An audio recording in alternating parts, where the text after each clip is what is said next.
தண்ணீர் மலையை நோக்கி புறப்பட்டது தங்கரதம்.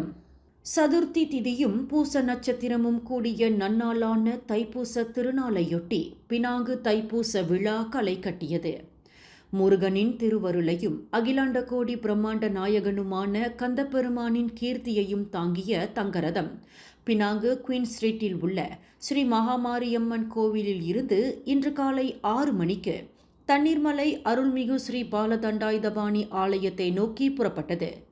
முருகப்பெருமான் தங்கரதத்தில் எழுந்தருளி மின் விளக்குகளால் அலங்கரிக்கப்பட்ட நிலையில் ரத ஊர்வலம் மேலதாள நாதஸ்வர இசை முழங்க பக்தர்கள் புடை சூழ தண்ணீர்மலையை நோக்கி புறப்பட்டார். ஆலய தலைவர் ரத்தோஸ்ரீ குமரேந்திரன், பினாங்கு இந்து அறப்பணி வாரியத்தின் தலைவர் RSN ராயர், துணைத் தலைவர் டாக்டர் RA லிங்கேஸ்வரன், ஆணையர்களான டத்தோ ஜே தினகரன், குமரன் கிருஷ்ணன் உட்பட இதர ஆணையர்கள் உடன் செல்ல முருகப்பெருமான் பக்தர்களுக்கு காட்சியளித்த வண்ணம் சென்றார்.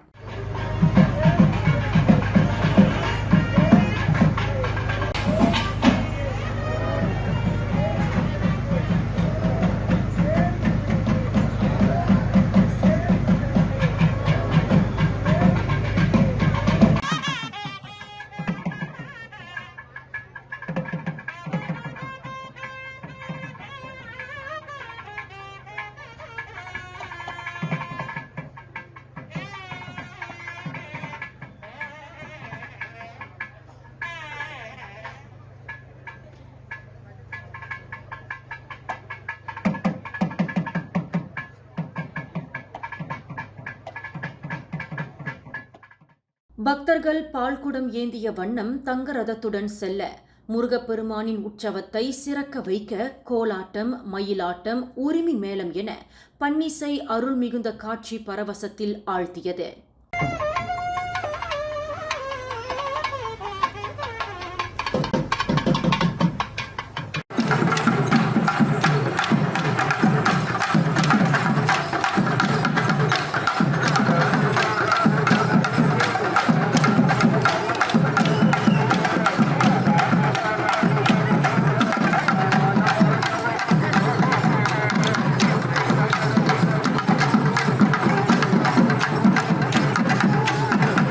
தங்கரதம் தண்ணீர்மலையை நோக்கி தங்கு தடையின்றி சீராக பயணிக்க அரசு மலேசிய போலீஸ் படையினர் பெரும் பங்காற்றி வருகின்றனர்.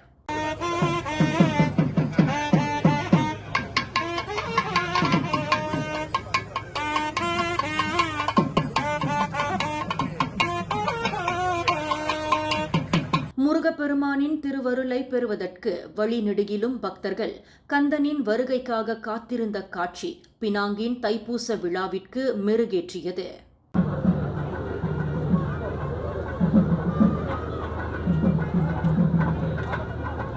பினாங்கு தைப்பூச விழாவிற்கு மேலும் சிறப்பு சேர்க்கும் சீன பக்தர்களின் நேர்த்திக்கடன் செலுத்தும் காட்சி இம்முறையும் குறையவில்லை.